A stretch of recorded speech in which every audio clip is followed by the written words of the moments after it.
കോട്ടയം നഗരത്തിൽ അതിശക്തമായ മഴ. ഇന്നലെ അർദ്ധരാത്രിയോടെ ആരംഭിച്ച മഴ ഇപ്പോഴും തുടരുകയാണ്. മഴയുടെ പശ്ചാത്തലത്തിൽ കോട്ടയം ജില്ലാ കളക്ടർ ജില്ലയിൽ ഓറഞ്ച് അലേർട്ട് പ്രഖ്യാപിച്ചു. ജില്ലയിൽ പലയിടങ്ങളിലും ഖനന നിരോധനവും വിനോദസഞ്ചാര മേഖലകളിലേക്കുള്ള നിയന്ത്രണവും ഏർപ്പെടുത്തി. ശക്തമായ മഴയിൽ ശബരിമല തീർത്ഥാടകരെ ഏറെ വലച്ചിട്ടുണ്ട്. കൂടാതെ ബസ് യാത്രക്കാർക്കും വലിയ ബുദ്ധിമുട്ടുകളാണ് മഴ സൃഷ്ടിച്ചിരിക്കുന്നത്. ഒറ്റപ്പെട്ട ഇടങ്ങളിൽ അതിശക്തമായ മഴയ്ക്കുള്ള സാധ്യതയെ തുടർന്ന് കോട്ടയം ജില്ലയിൽ ഇന്ന് ഓറഞ്ച് അലേർട്ട് പ്രഖ്യാപിച്ചു.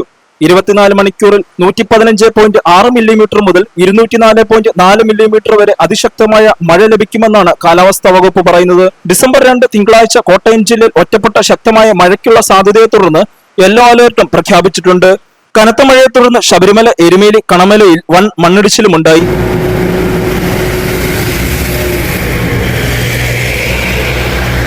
ഞായറാഴ്ച വൈകുന്നേരം 4 മണിയോടുകൂടിയാണ് റോഡിലേക്ക് മണ്ണിടിഞ്ഞു വീണത്.